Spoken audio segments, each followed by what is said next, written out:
এই তো চেলা মাছের শুটকি দিয়ে আজকে বেগুন আলু সিম ঝোল করে দেখাবো। কিন্তু ভালো লাগে। এই তো শুটকি ভাজা হয়ে গেছে। এইভাবে শুটকি ভেজে নেবেন তেল দিয়ে, তাহলে ভালো লাগবে, বেশি সুগন্ধ লাগবে, শুটকির একটা গন্ধ। পেঁয়াজ মরিচ দিলাম, তেজপাতা দিয়ে দিলাম। এই তো শুটকি তুলে নিলাম, এই তো লবণ দিয়ে নিলাম।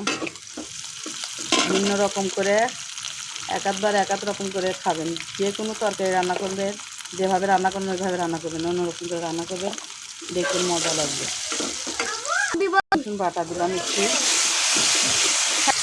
এই তো একটু পানি দিয়ে দিলাম। এই তো তরকারি ঢেলে দিলাম, ছোটো আলু, সামান্য একটু তরকারি রান্না করতেছি, ঢেকে দিলাম। সঙ্গে একটু টমেটো দিয়ে দিলাম, কিছুক্ষণের সাথে টমেটো না দিয়ে দিলে টমেটো বেরোবে না।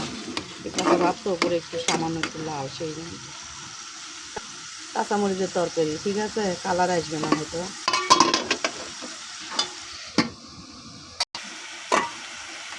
একটু শুটকি মাছও দিয়ে দিলাম, শুটকি মাছের সাথে কষানি করে নেব।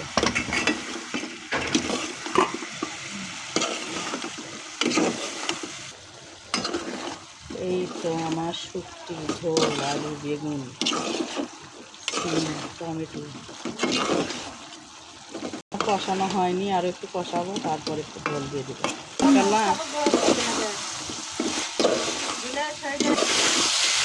একটু কষানো হয়ে গেছে, আমি পানি দিয়ে দেবো। এই তো চেলা মাছের ঝোল, বেগুন আলু আর টমেটো দিয়ে সিম দিয়ে ঝোল। তো কেমন হয়েছে অবশ্যই কমেন্ট করে জানাবেন, অবশ্যই সাপোর্ট করবেন আমাকে। ভালো থাকবেন, সুস্থ থাকবেন, দোয়া করি। আসসালামু আলাইকুম, খোদা হাফেজ।